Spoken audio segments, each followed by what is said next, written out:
welcome back to episode 97 of Tall Boy Radio. It's just the three of us this week, so let's just go around the room and say hello and tell everybody what it is that we're drinking. Yeah, evening, guys. Looking forward to this. Not sure where it's going to take us, but we never really know that nowadays, so we'll wait and see. Tonight I'm drinking, I don't know if I've had that on the podcast. Ooh.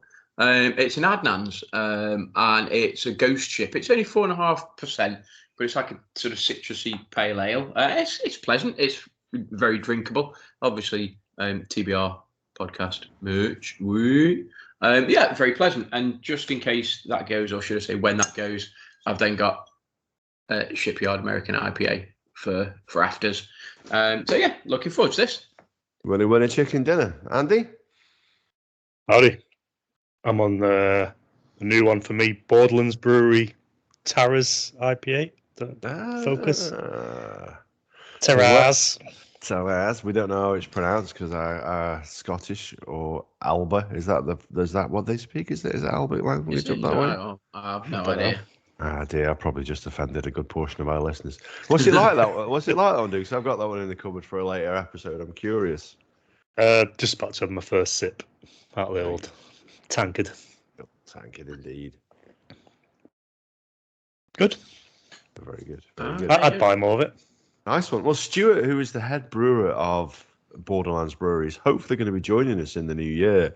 We've not set a date with him, but he's still very keen to come on. Obviously, that brewery is where David made the beers for the beer club for Double Trouble as well, which is how we know them, how they've been in touch, and why they kindly sent us some beers and we ordered some Double Trouble products, which may or may not get a mention later in the podcast.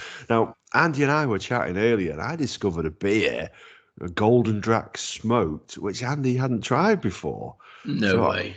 Yeah, and we know he likes that brewery.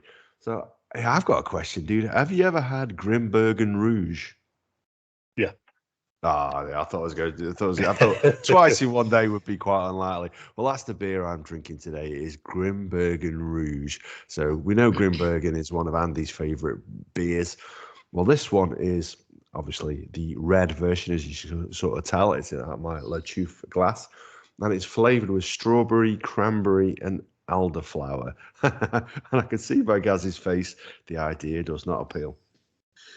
No, I mean it's funny that look, I'd happily try it, and it's just the odd not bad experience as such, but just the odd sort of strawberry cherry flavored beer. Sometimes they just don't sit around just like yeah, not sure. So, but look, I would be happy to try it at some point. If we're on a boozy night out somewhere and you said, oh, here, drink this, I'd be like, yeah, okay, yeah, crack on. 6%, dude, is not bad. I prefer a cherry beer to a strawberry beer, if I'm really honest. I do like a fruity beer, as you well know. But yeah, this one's not too bad. Now, as Andy mentioned as well, so he's drinking the Borderlands. Now, we both had placed an order with some Double Trouble, and it turned up, and he kindly sent us this beer gratis, which is really, really greatly appreciated. So thank you, David, for doing that. And here's the gin that I ordered. I was a bit cheeky, actually, because it's not for sale on their website, but I messaged them. This is one that they produced purely for their football team up in Scotland. So this is quite a limited edition one. And do you remember he talked about it on the podcast? Can you remember? Yeah. So it's I think it's yellow rose and tonka beans. So that's the flavour of that gin. So I'm not going to be drinking it now. I'm going to save that one for Christmas. So that's going to be going away in the cupboard. And that's going to be one of the gins I have on offer. And the other one I pulled out of my cupboard today, you'll be excited to hear. My kiwi and cucumber gin, which I shared a picture on our WhatsApp group chat, which, yeah, that doesn't look so clever. If you ever wondered why they don't produce a kiwi and cucumber gin, you don't see that one in the shops, because the colour, well, it looks like piss. It ain't great. I know. Well, sorry, I was going to say, when you say that gin's you're gonna have on Christmas, do you mean Christmas or your Christmas when it starts next week? My Christmas starts at the end of this week, I would say, because we're recording this in November. That's when my light. Listen, Gaz is shaking his head. When's the lights going up around your house, dude? Is that December time? Is it? Yeah, December. It'll be It, like, I it, don't know. is it? Because I saw a message you put on Facebook. The guy's coming around to put the lights up on your house this week. Yeah, but they won't be switched on. We'll see. They won't be switched on, dude. They might be up and they might be ready, but they won't be switched on until December. Because look, this guy's he's popular. He's a bit of a handyman dude, and he I don't know whether it was last year, the first year we had him, and he was over the other side of the estate and putting it, and like my cousin Tor sort of messaged me, said, look, see if you can grab him because he'll sort of come around and he'll sort your lights out, and I think it's like 50 quid or something, and it was like, put them up, take them down, and make sure they all work. And it might not even be that. I genuinely actually don't know how much it was, but yeah. So he's booked in. So I think he's coming. Might be the end of this week. It might be next week, I think. But yeah, they won't be switched on, I don't think, until if I have my way, until December. So. I will report back if they appear in November. Don't you worry. Yeah. I said to David as well, I'll be sending him up a little bottle of the gin that I'd produced as well. So they've always been kind to us over the years. So I thought that I've got to be very careful though, because the way the Scottish people say, if I say I'm sending a wee sample, you know what I mean? I was going to say, if there's a random drug test going on, he's sending him up a little workaround. That's it. Yeah, listen, it would fool you. Believe me, it tastes really, really good, but looks very questionable. So when that was out on the side, I think people were choosing the tonka bean and yellow rose petal, and who could blame them? So I posted a picture earlier today of myself at the Belgian beer company. I've been to pick up the beer. We've got a couple of guests on the next episode, which we're going to be recording a little bit later tonight. They're coming on. We're recording about 10 o'clock our time, 4 o'clock theirs. But Andy, tell us about the order you placed for those guys. 75 quid order. How many bottles of beer would you want for 75 quid, Andy? Gaz, how many would you want for 75 quid? 75 quid's worth of Belgian beer. Yeah, how many bottles would you want for that kind of money? I'd certainly want more than 7 bottles. Would 2 be too few? 2 would be significantly too few. Dude, 75 quid for 2 bottles of beer. You got to hope it's good stuff. If you get 2 bottles that taste like the Duchess, you're in trouble. You're on mute. Schoolboy. When you break it down, one's 25 quid and one's 50 quid. But when you're at the top of your drinking game, you gotta delve into these. So what mil bottles are they then? I mean, I'm assuming you're not talking like your 330 mil sort of cans or whatever. You're talking like, are you talking left size bottles or? Yeah, both 75 centilitres, I think. Right. I'm just going to double check, make sure. But I'm pretty certain now. 2 little thimblefuls. The limited edition ones, the black bourbon ones. So you got to try these things.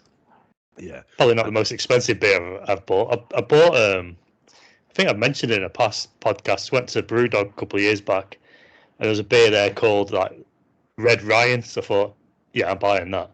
And it was 15 quid a bottle, and that was a 330 ml bottle. That I was upset about. Yeah. How much is that one? We went to Edinburgh and we had, was it the 17 or 47 or whatever it was, that one that we sort of got a tough drink at 17%, 18%. That was quite right. It was what 20%. Was that can was. Yeah, it was a 330 ml can. I think it was a tenner. Was it? Right, was it a tenner? Which, by Andy standards, is cheap as chips. Yeah. You know what I mean? Yeah. He just washes his dinner down with that kind of money. Gargles it, does his teeth.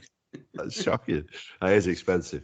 Now, the way things work at this moment in time, we're not massively talking too much about current affairs because this time of year we get a little bit ahead of ourselves and we record a few episodes, get a few backlogs so that we get a little bit of time off over Christmas. So the feedback that we get is from past episodes. So I do have a little bit of feedback from Johnny Simo about the episode from when we had Bo on. Okay. And it's for you, Gazza. What have I done now? He wants me to make it very, very clear to you that the Dallas Cowboys are not America's team. He was quite upset by that statement. Is he taking me to town? Is he? Oh, right, yeah. Right. I'd check that venison jerky when it comes over to make sure yours hasn't been chewed by his dog first. Did he happen to mention who he did think were America's team? He did. I'm not sure who he follows actually. So he's Virginia way, isn't he? So I'm not sure actually, Johnny. Let us know. Let us know which team it is that floats your boat. Would be. I'm sure the Cowboys are. I don't know. Anyway. No, I mean that's what they're called. That is what. Yeah. But, well, Johnny, I apologise if I offended you. It wasn't he. Oh yeah, I don't know if he mentioned which team. I don't think so. No, I don't know if they did, but Johnny, hey, I'm happy to be taken to task on that. So I do apologise, my friend. I think the less said about the NFL, the better. The way it's going currently. Although the Lions did okay, didn't they, Andy? They're consistent.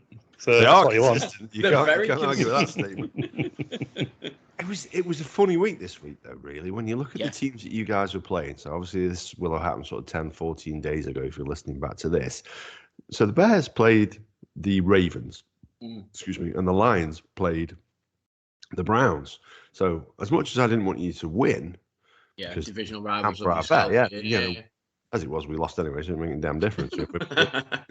We're down to third, but people are really, really slating the Steelers, and I don't get it because the Chargers are a decent side, and to go there and actually get ourselves ahead in the fourth quarter, and then the way we lost that final touchdown was a little bit disappointing. It was one of those if moments that if he'd just clipped his ankle, maybe we could have come out on top of that game. But look, I think it would be only fair to say the Chargers probably deserved it, but I thought we played well.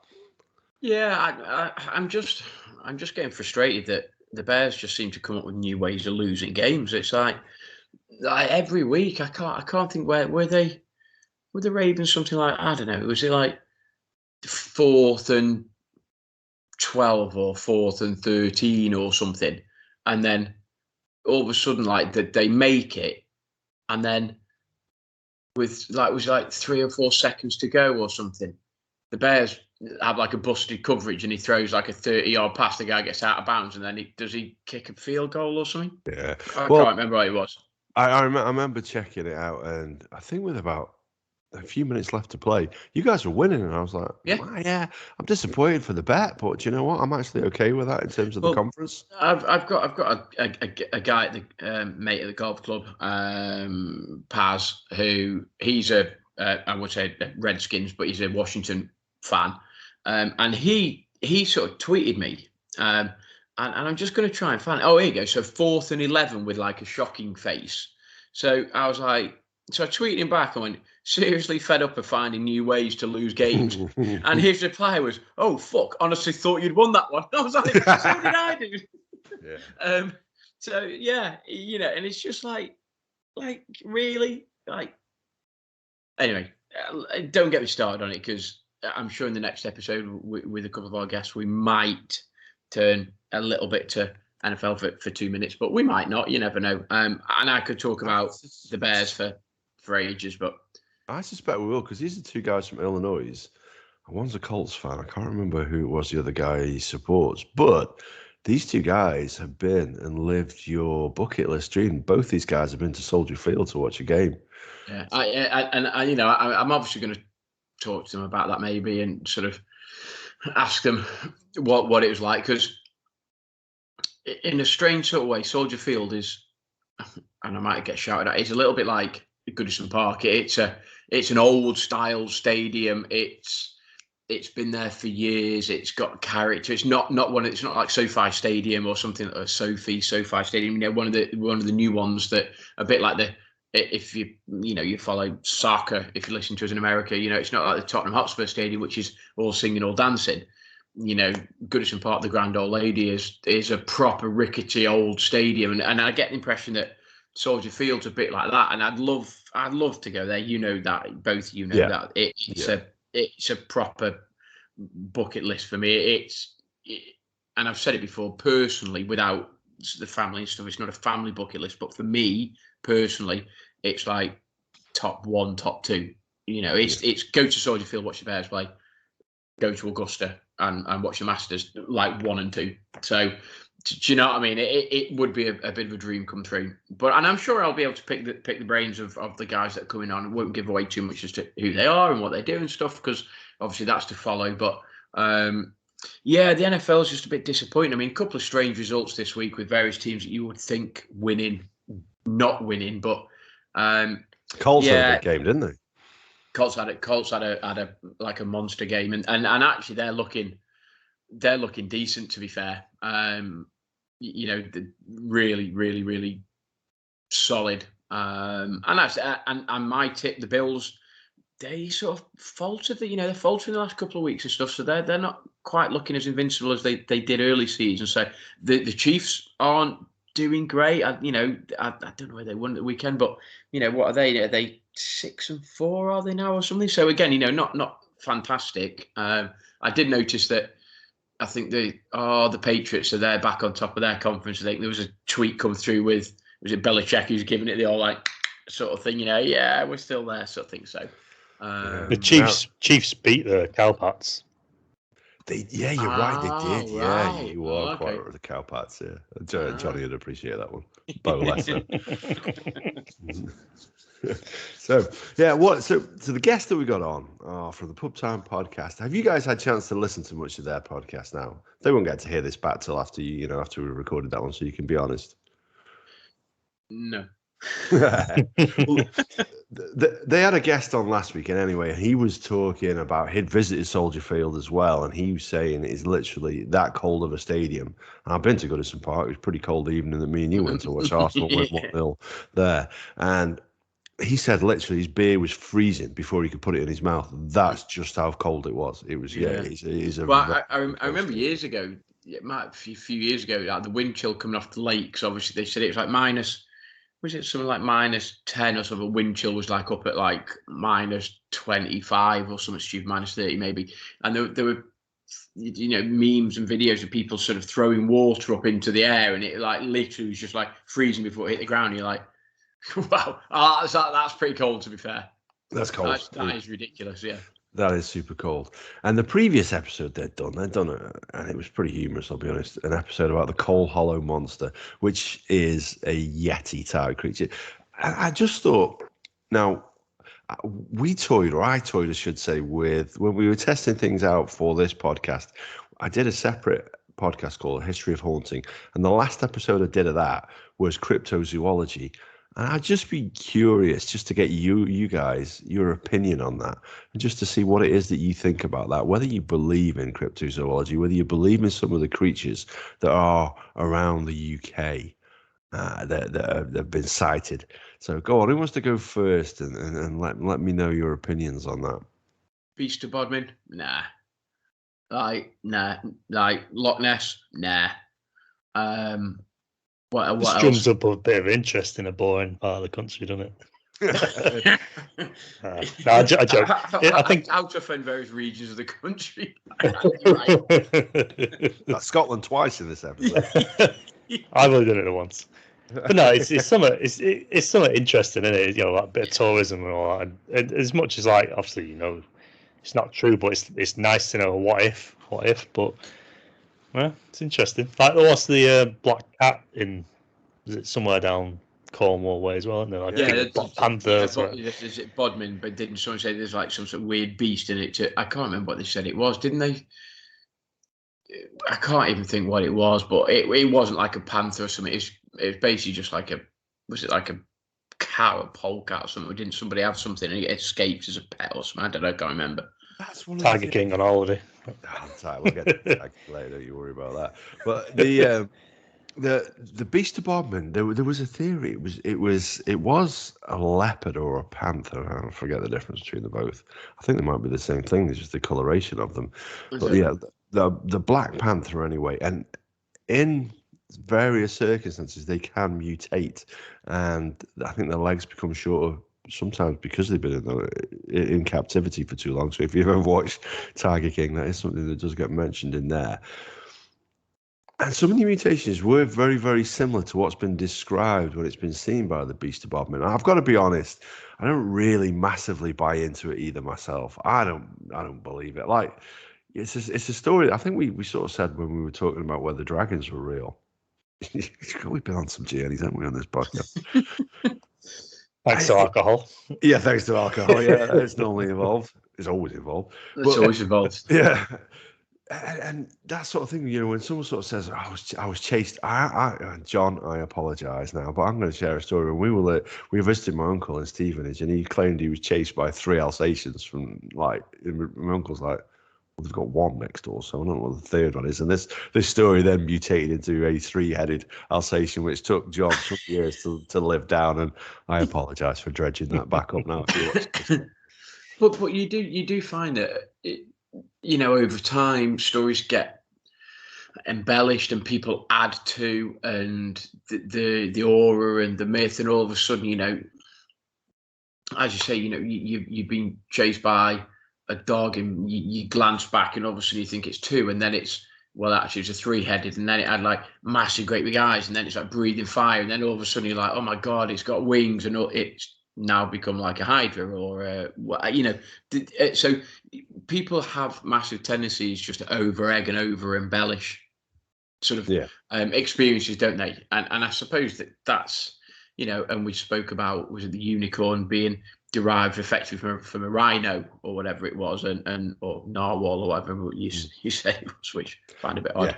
But narwhals live in the sea and unicorns don't. But so there probably are, and as Andy said, it'd be like the Komodo dragon. Obviously, this thing is got like feet, and then somebody's just said, oh my god, it looked like it's flying, and then somebody else says, oh my god, so it had wings. It's like yeah, and then all of a sudden the myth of the dragon became born, and all so there is a tendency to over egg and to embellish sort of certain things, and I suspect that's the case in various Yeti, Beast of Bodmin, Nessie type sort of folklore myth sort of stories.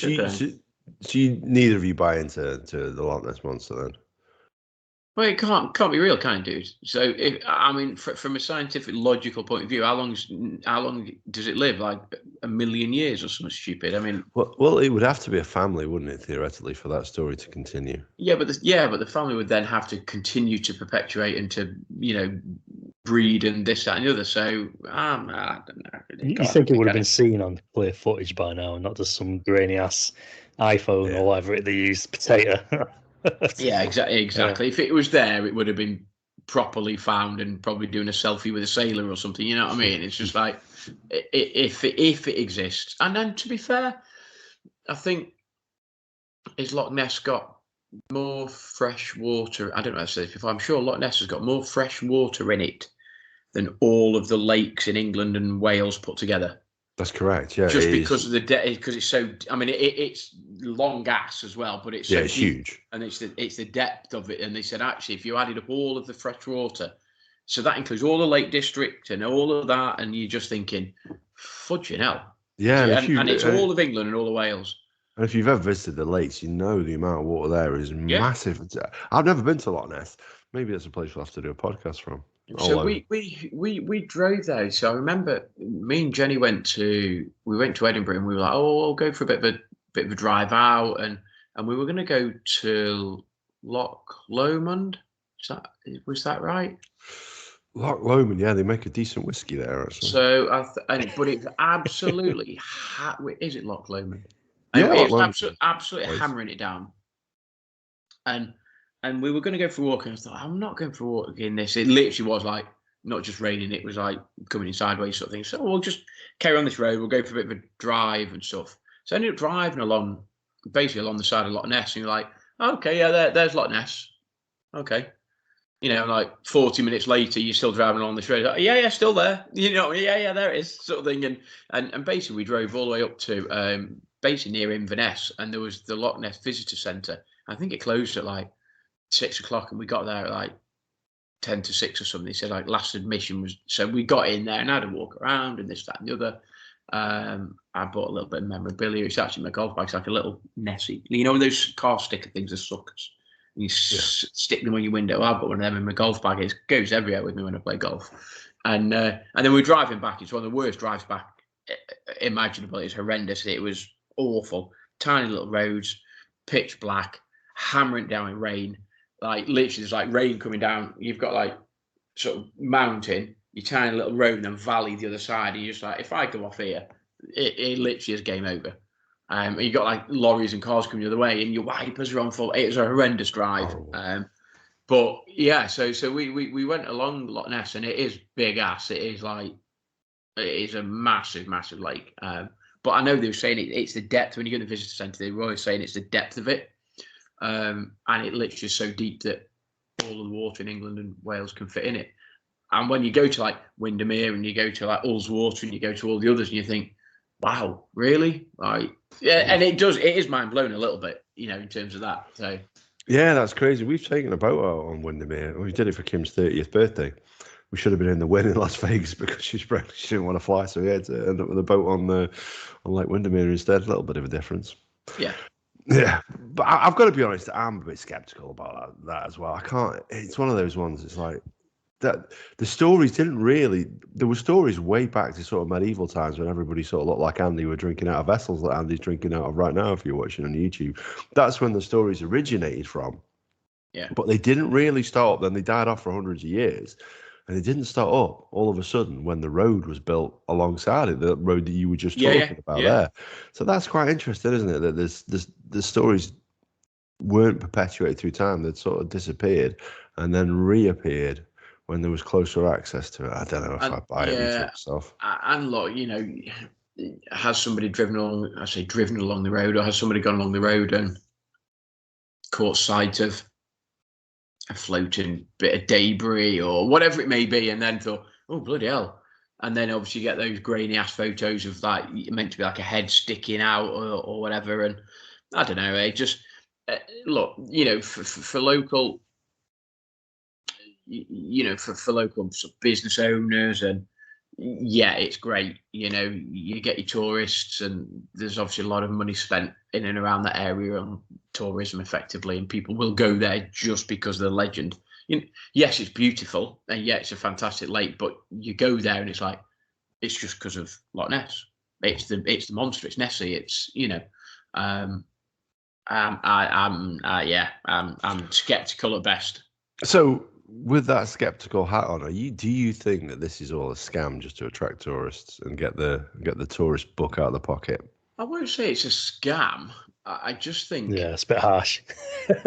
Just a bit of fun, isn't it? Yeah. I mean, I was just playing devil's advocate. It would be you see, I was going to quote a line that Kevin Spacey muttered in a film, The Usual Suspects, but I won't. But it would have to be a massive scam, at an enormous level, almost like moon landing sort of scam. You'd have to con so many people for so long that I'm not sure. I just think it's a story that's been perpetuated over time, that's grown and grown and grown. As I said, go back 100 years and it was like, nobody was really that interested in it. Whereas some bloke, oh my God, I've seen something, and he told somebody, and then he told somebody, and then he told somebody. It just grows and grows and grows, doesn't it? And out of that, a whole industry's been spawned, basically. It's like you can hire a boat and go on Loch Ness, and actually, you've got the sonar, and it's like hunt for Nessie, and you're just like, come on, really? Not having that. Sounds like episode for next year, that does. TBR on location, Loch Ness. TBR discovered the Loch Ness monster. Now, Can you imagine? That would be something. I don't think anyone would believe that 3 drunks found the Loch Ness monster. TBR get pissed on Loch Ness. That's probably more likely. That's more likely. That's much more likely. So Andy alluded to something there earlier then. Tiger King Series 2 is out. It's been out, well, if you listen to this, it's probably been out 10, 15 days. I can't work it out because we're recording this a little bit behind schedule or ahead of schedule, whichever way you look at it. You guys fans of the Tiger King? I'm not that way inclined. Not that way inclined, if I'm honest, no. I've not even finished watching the first season. I watched half of it. And... Yeah, I watched series 1. Yeah. I sort of ran out of love for it, if you know what I mean. I was a bit like, yeah. I watched it twice. Really? I loved it. It's just ridiculous. If that was fictional, you'd be like, there's no person on this earth that does the sort of things that this guy does. It is ridiculous. And not even just that, it's just a collection of people. It's just the weirdest bunch of people you could ever corral together to get on one TV show. United of Florida. Well, yeah. To be honest, mind you, that's where old Carol Baskin's based. So maybe that's where the weirdest story is. And actually, that's what.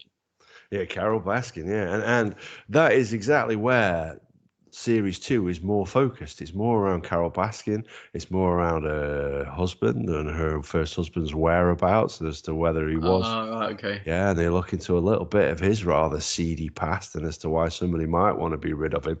And yeah, very, very sort of. Yeah, it's interesting. I've watched it as soon as it came out. We watched. I think it's only 5 episodes long. And again, it's utterly, utterly bizarre, but not a patch on that original series, which I loved. That was one of the things that was synonymous with the first lockdown period and the pandemic. Everybody was stuck in their homes, and everybody was watching the Tiger King and tweeting about it and sharing about it on Facebook and Instagram. Utterly bizarre, but like I say, the second series, a little bit of a disappointment. Tease it up nicely for Tiger King 3, when no doubt that will come out.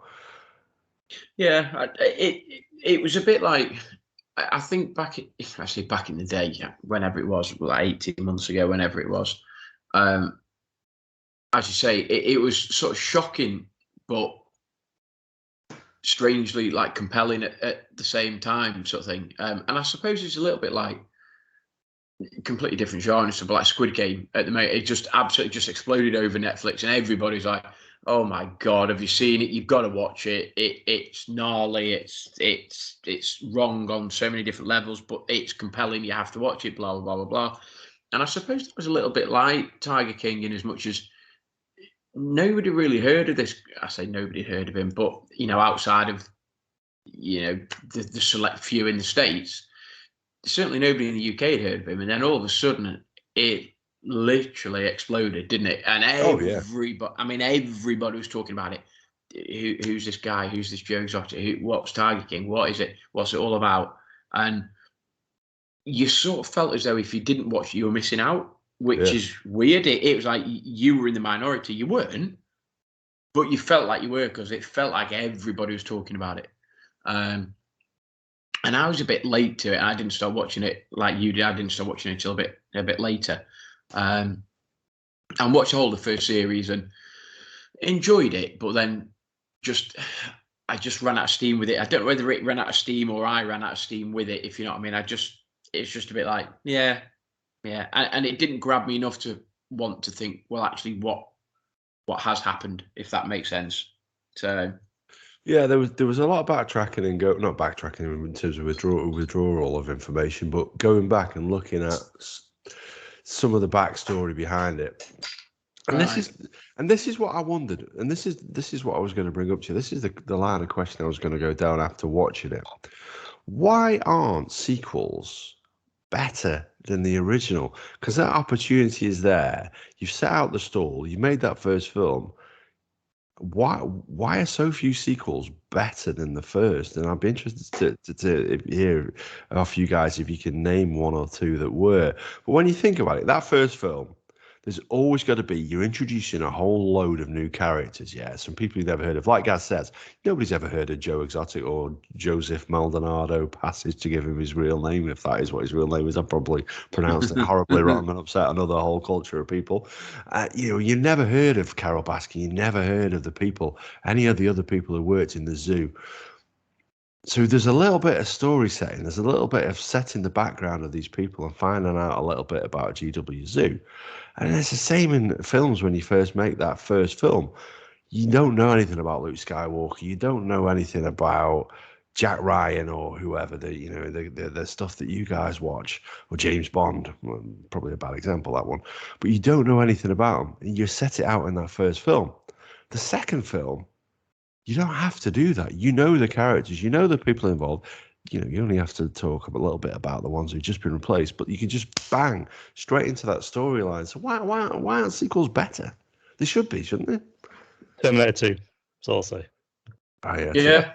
Terminator is a good film, though, dude. Terminator, when you... Terminator 2 is better. Is it? Terminator 2 is better. Godfather 2, arguably, is better than Godfather as well. I don't know. You don't even like the soundtrack to Terminator 2. Soundtrack. Oh, no, it was RoboCop, wasn't it? That was RoboCop, yeah. It's all Guns N' Roses, isn't it? It is. You could be mine, Guns N' Roses, yeah. Yeah, don't get me wrong, it's better. Special effects, better. But actually, the special effects in the first one are pretty decent. And actually, when you talk about films about people getting sent back to the future and time travel, and don't at me with all the different equations and why it's all wrong. Back to the Future is normally the one you mentioned. But actually, Terminator, the way that all twists and turns and ties in together, I actually think it's quite clever.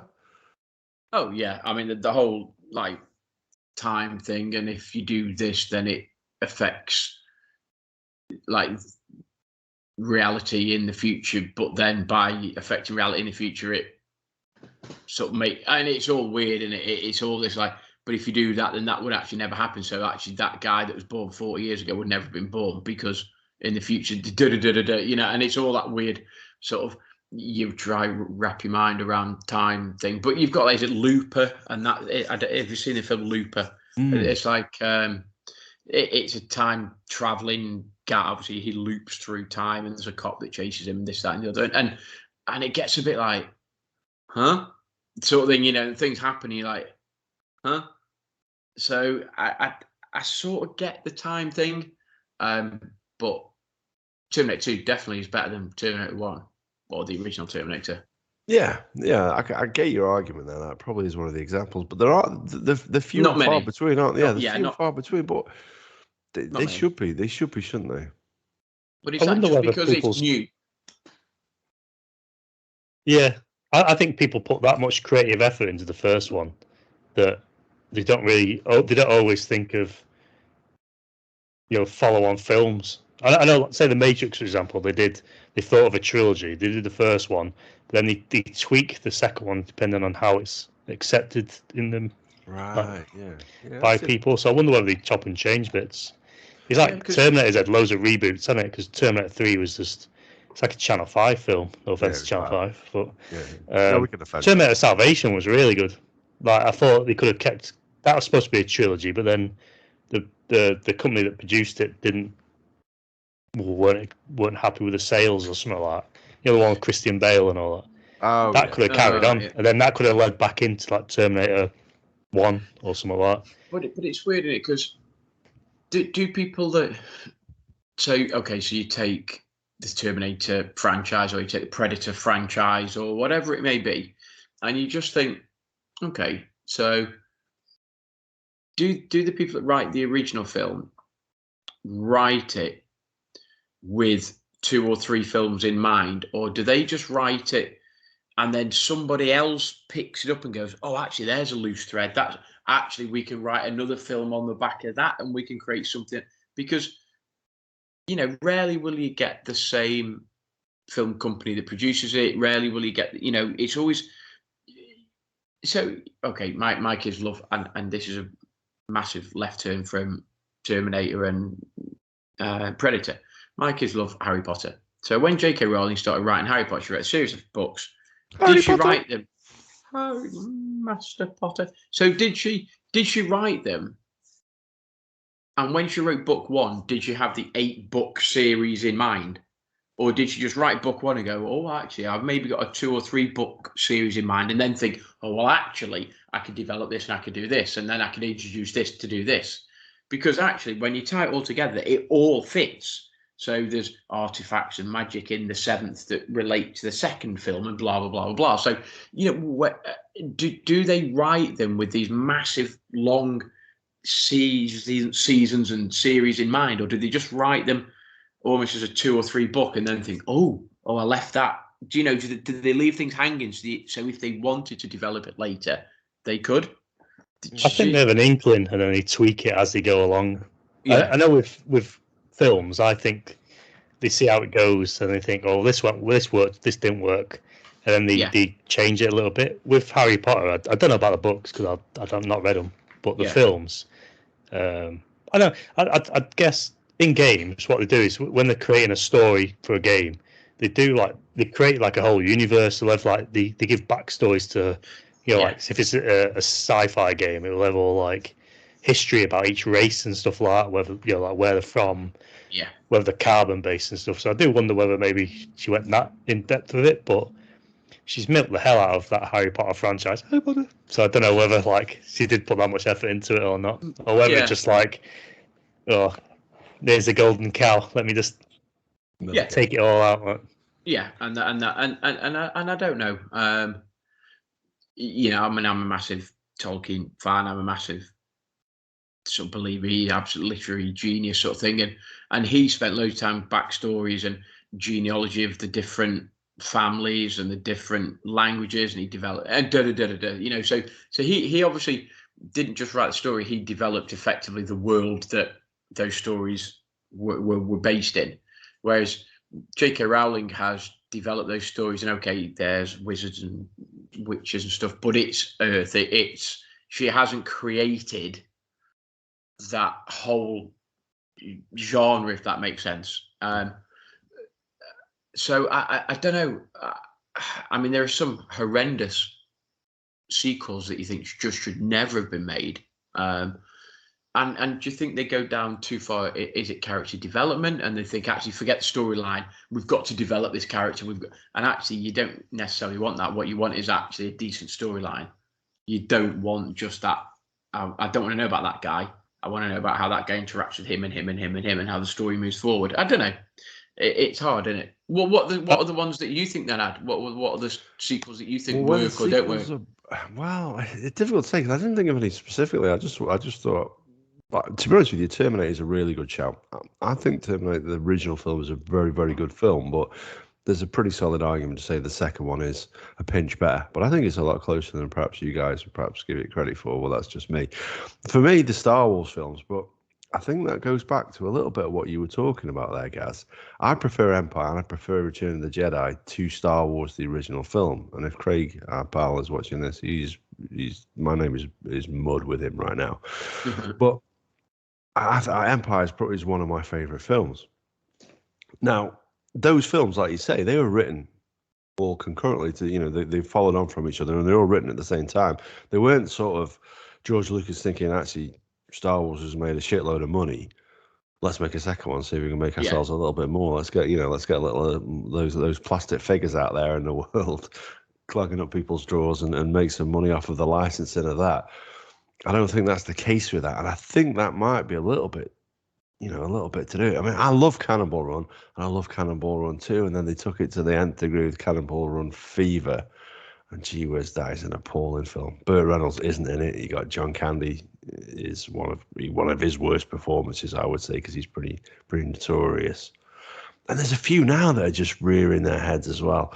Home Alone, we're heading into the Christmas period. Home Alone, great film. Do you enjoy the first though? Surely. The first and second one I really like. The first one's decent. Yeah. And then as it keeps going, it's like, what the hell is this? Like, film-wise, it's third and fourth and fifth and all this rubbish. Well, that's been given the sequel treatment. There's another one out this year, isn't there? There's another one come out this year. Yeah. Yeah. I haven't seen it and whatever, but yeah, the first one was very good. Isn't Macaulay Culkin doing another one though?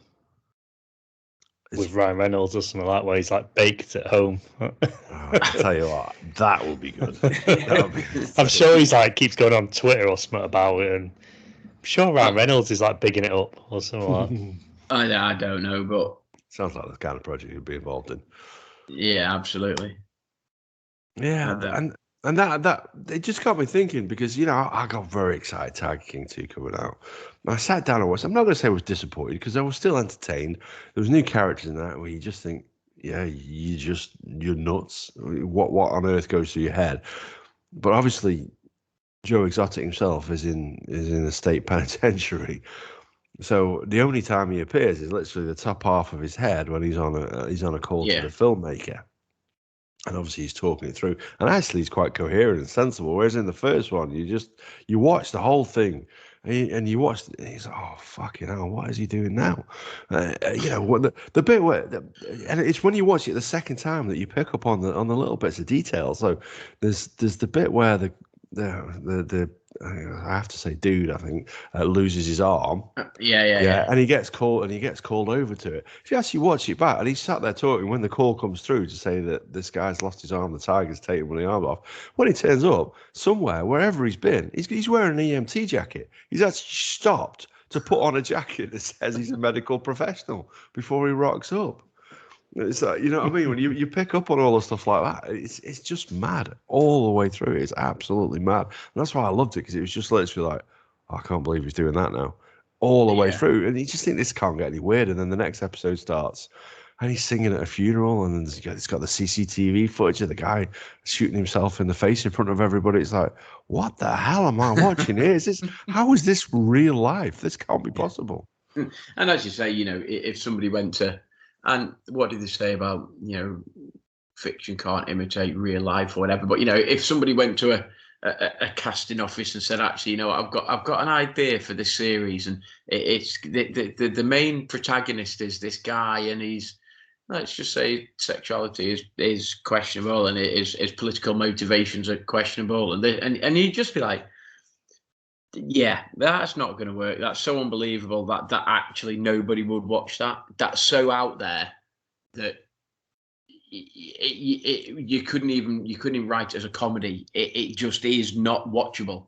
Yet, strangely, lots and lots and lots of people did. And this is it. And like in the first series, they talk about the fact that he ran for the state governorship of Oklahoma. He ran for president and all that kind of stuff. He's got a zoo. He's got a singing career, despite the fact he can't sing, and it's dubbed in a very Milli Vanilli kind of a way.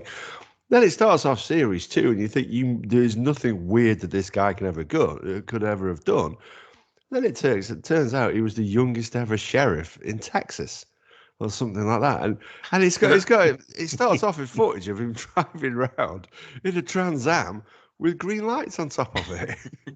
Police literally just stuck to the side of it. And he genuinely was a police officer in Texas. It's like, what on earth is going on in that country, and why can't I be a part of it?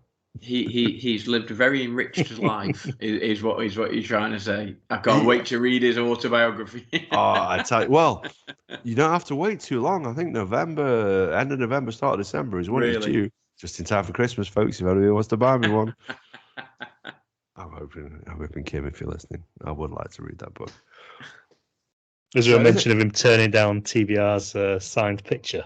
No, I don't think it. Unfortunately, we sent a picture off for him to get signed, but he got returned. I don't think it ever got to. It got returned by I forget which state he's in prison. It might be Arizona, it might be Texas. I forget. It's Texas, I think.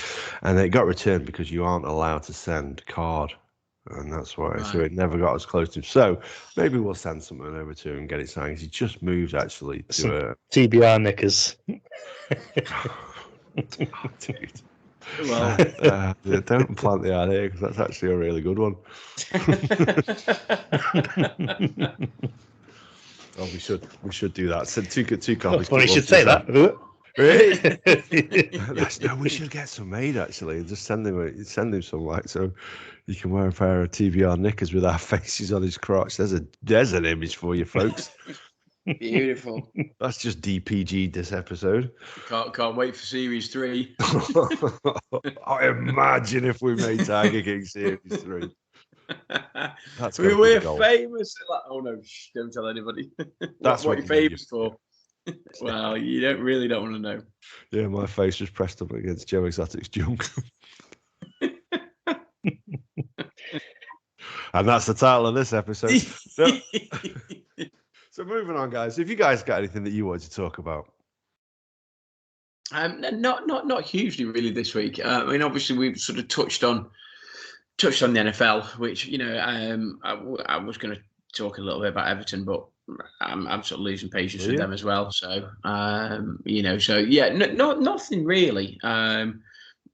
Really looking forward, obviously, to, you know, the next episode and when we've got the guys on.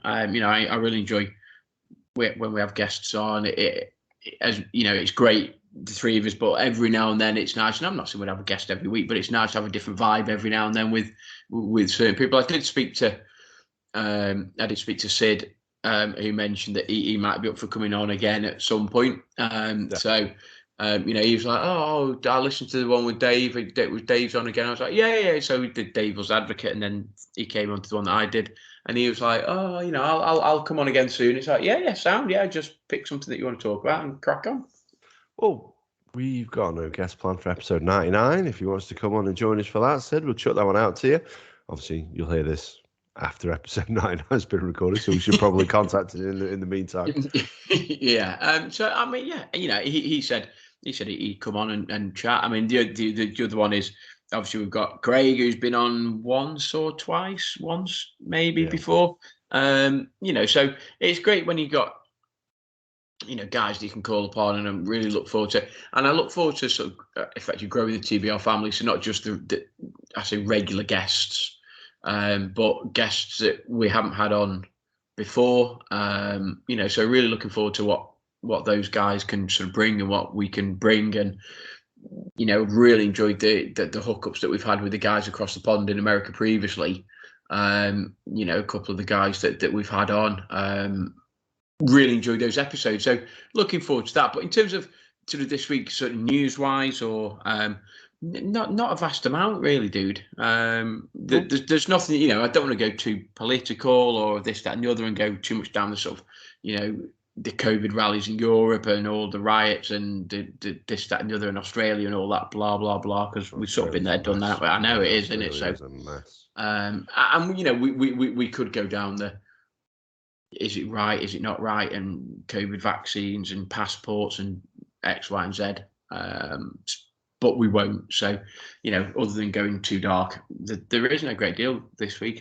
So, Andy? Not really. My little lad's sleeping through. He slept through a few nights now. So, all good. It's all been broken up. Like Wednesday, he did it, and then Sunday night and last night. And he's right little monster now.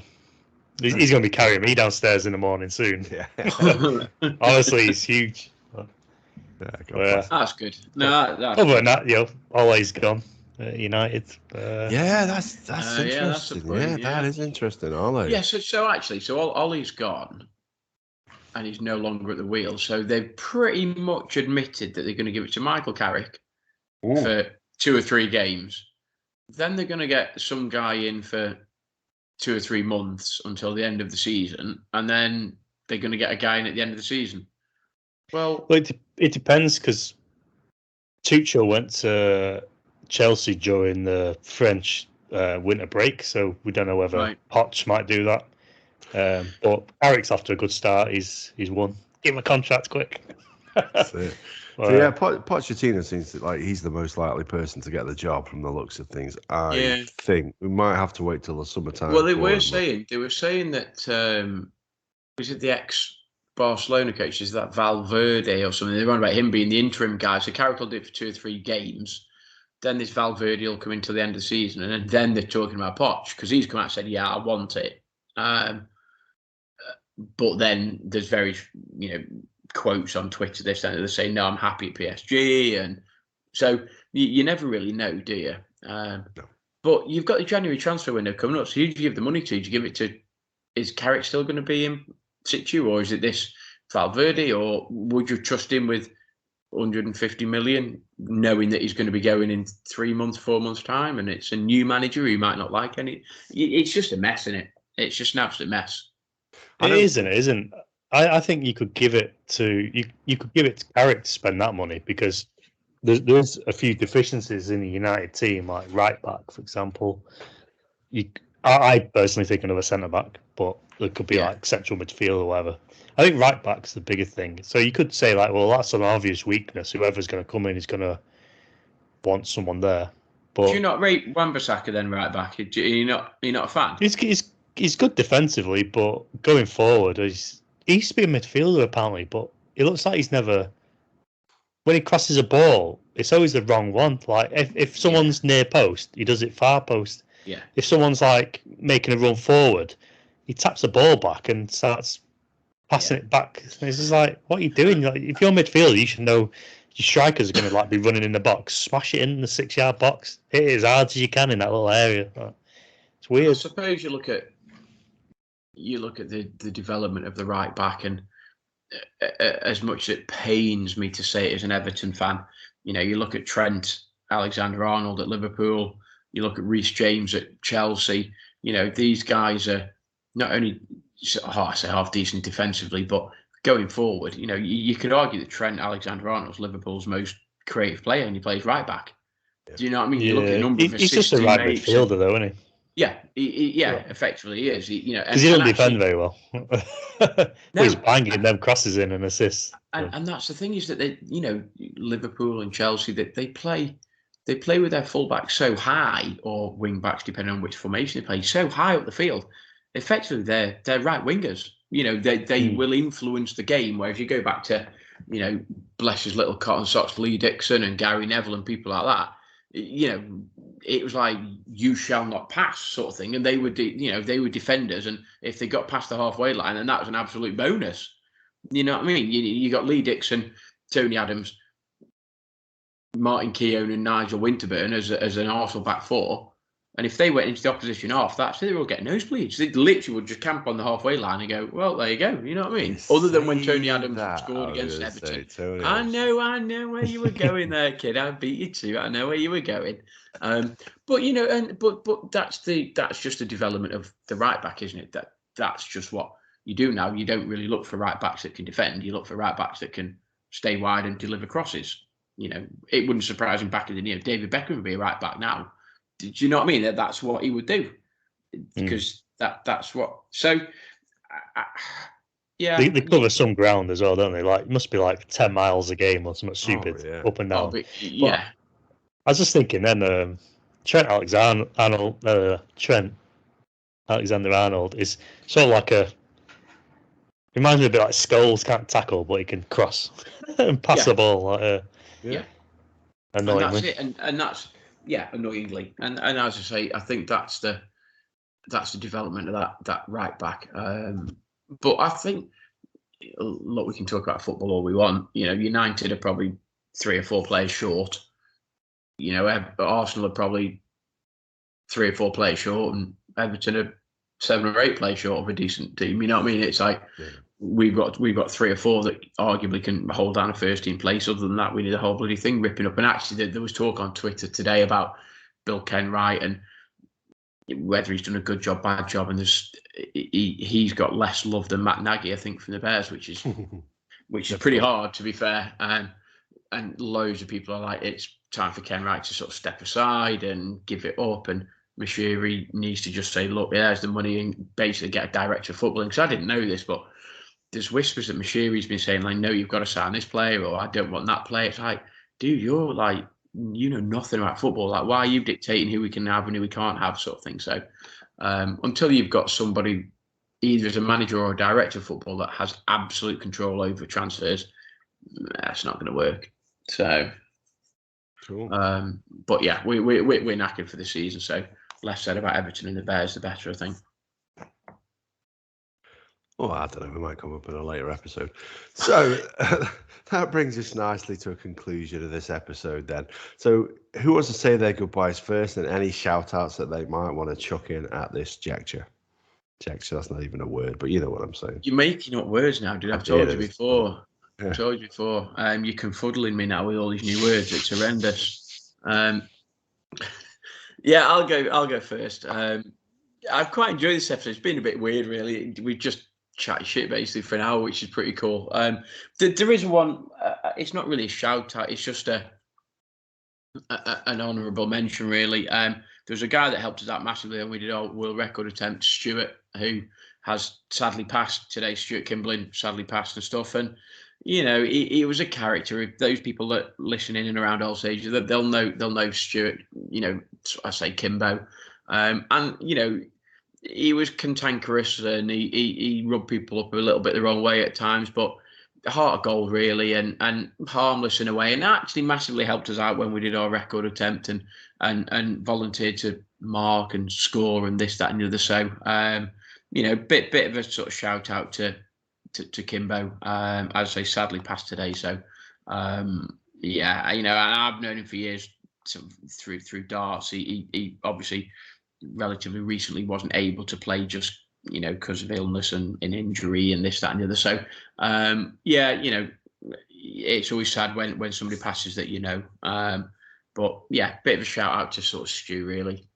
So yeah, fair play. I'd echo that one as well, dude. And I think Mark Weaver, who never met him apart from when he turned up to Radley Club for some solid stints. So he spent 3 days in that place solidly, and I think they've built up a relatively solid friendship. They did almost like Huggy Bear and Starsky and Hutch, something along that kind of line, I guess. But yeah, I think he'll be sorry to hear of his passing. Yeah, Andy. Yeah. Sorry. No. Andy. I don't really have anyone but other than the regular listeners, new and old, and Double Trouble Fat Lovely order I got recently. Yeah, amen. Yeah, absolutely. Yeah, Double Trouble. Cheers. Yeah, they do make some quality products. Jump online, doubletroubledrinks.co.uk, and check them out. And also, if you're going to either spend £75 on 2 bottles or around about 25 quid on 6, which is what I did, you can get along to belgianbeercompany.co.uk. Is that correct, Andy? He's going to check his phone for us now. Yeah, it sounds right. Yeah, it sounds right. We'll go with that. I'll dump someone over the top of it. I'm just thrown aback by belgianbeercompany.com. Oh, yeah. And when I buy this beer, I'm going to just drink it all, probably within a day, and I'm going to let you smell the bottles and just wet yourselves. Oh, yeah. I'll be honest, he bought the Delirium Black, and he was very kind and let me have some of it. I tell you what, it was absolutely fantastic. Absolutely fantastic.